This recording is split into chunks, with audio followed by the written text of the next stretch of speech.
ശ്രീ ഗുരുവായൂരപ്പ ശരണം. മൂന്നാമത്തെ ശ്ലോകം.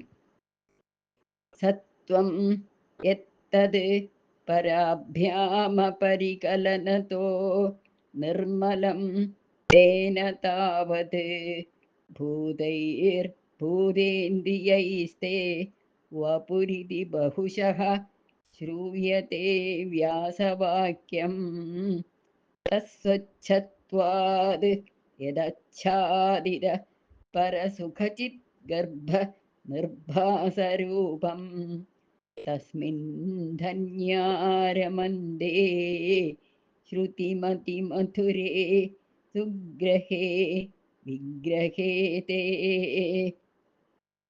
സത്വം യത്തത് പരാഭ്യാം അപരികലനതഃ.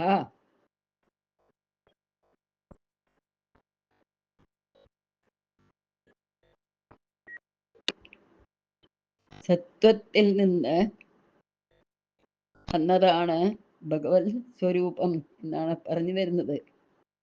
അപ്പൊ അതിന് വേറെ ഒന്നിനോടും സമ്പർക്കമില്ല. ഒന്നിനോടും സമ്പർക്കമില്ല എന്ന് പറഞ്ഞാൽ രജോ ഗുണത്തിനോടും തമോ ഗുണത്തിനോടും സംബന്ധം ഇല്ല. അതുകൊണ്ട് എന്താണ് നിർമ്മലം യതി സത്വം, അത് ശുദ്ധമായ യാതൊരു സത്വഗുണമുണ്ടോ തേന താവത് ഭൂതൈഹി, അതുകൊണ്ട് തന്നെ ഉണ്ടായ ഭൂതേന്ദ്രിയൈഹി, ഭൂതങ്ങളെ കൊണ്ടും ഇന്ദ്രിയങ്ങളെ കൊണ്ടും ആണ് തേവബുഹു ഇതി, അങ്ങയുടെ ശരീരം എന്ന് വ്യാസവാക്യം ബഹുശഃ ശ്രൂയതേ, വ്യാസഭഗവാൻ പലവരും പറഞ്ഞതായി കേൾക്കുന്നു, അറിയാൻ സാധിച്ചിട്ടുണ്ട്. തത് സ്വച്ഛത്വാത്, ആ നൈർമല്യം ഹേതുവായിട്ട്, സ്വച്ഛം എന്ന് പറഞ്ഞാൽ നിർമ്മലത, വെളുപ്പ് എന്നൊക്കെയാണ് അത്ര അർത്ഥം. യത് ആ വപുസ് പറഞ്ഞ ശരീരം, അച്ഛാദിത പരസുഖചിത് ഗർഭനിർഭാസരൂപം, ആച്ഛാദിതം പറഞ്ഞാൽ മറവില്ലാത്തത്, ഉത്കൃഷ്ടമായ സുഖമായും പ്രകാശമായും ഉള്ളിൽ നന്നായി വിളങ്ങുന്ന രൂപമുള്ളത് ഏതോ ആ രൂപത്തെ ശ്രുതി മതി മധുരേ സുഗ്രഹേ തസ്മിൻ, ശ്രുതി പറഞ്ഞ കേൾക്കുക, മതി പറഞ്ഞ ബുദ്ധി കൊണ്ട് സ്മരിക്കുക, മധുരം രസം തോന്നിക്കുന്ന, സുഖേന ഗ്രഹിക്കാവുന്ന, സുഗ്രഹേ ഗ്രഹിക്കാവുന്ന അങ്ങയുടെ ആ വിഗ്രഹത്തിൽ, തസ്മിൻ്റെ വിഗ്രഹേ, വിഗ്രഹം പറഞ്ഞ അങ്ങയുടെ ശരീരത്തിൽ, അങ്ങയുടെ വിഗ്രഹത്തിൽ ധന്യാരമന്തെ, ഭാഗ്യശാലികളായ ജനങ്ങൾ രമിച്ചു കൊണ്ടിരിക്കുന്നു. അച്ഛാദിതരൂപം, മറവില്ലാത്തതും ഉത്കൃഷ്ടവും സുഖവും പ്രകാശവും നിറഞ്ഞ് വിശേഷം വിളങ്ങുന്ന സ്വരൂപം എന്നാണത്രേ ഇതിൻ്റെയൊക്കെ അർത്ഥം എന്ന് പറയുന്നു. അതായത് ഭഗവാന്റെ രൂപം ശുദ്ധസത്വമാണ്.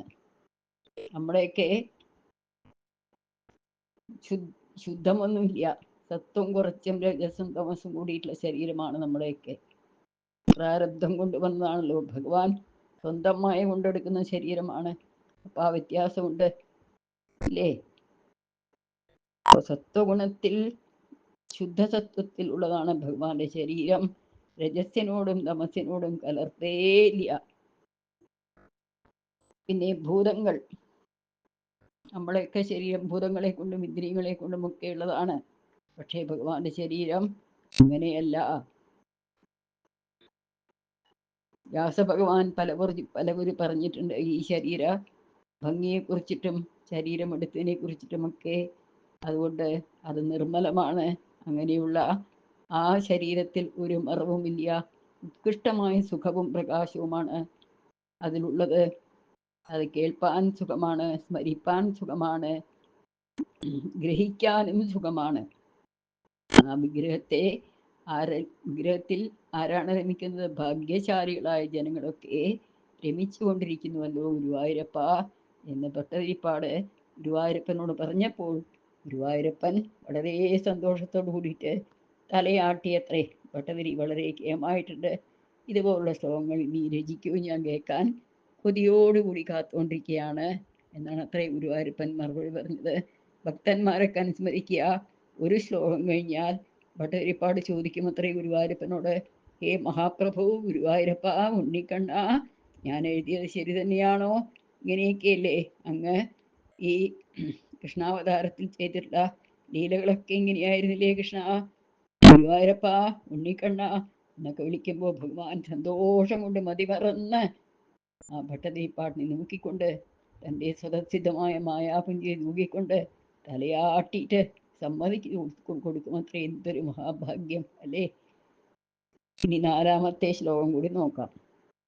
നിഷ്കമ്പേ നിത്യപൂർണേ നിരവധി പരമാനന്ദ പീയൂഷരൂപേ നിർലീനാനേകമുക്താവലി സുഭഗതമേ നിർമ്മല ബ്രഹ്മസിന്ധൗ കല്ലോലോല്ലാസതുല്യം ഖലു വിമലതരം സത്വമാഹുസ്തദാത്മാ കസ്മാന്നോ നിഷ്കളസ്ത്വം സകല ഇതി വജസ്ത്വത് കലാസ്വേവ ഭൂമന്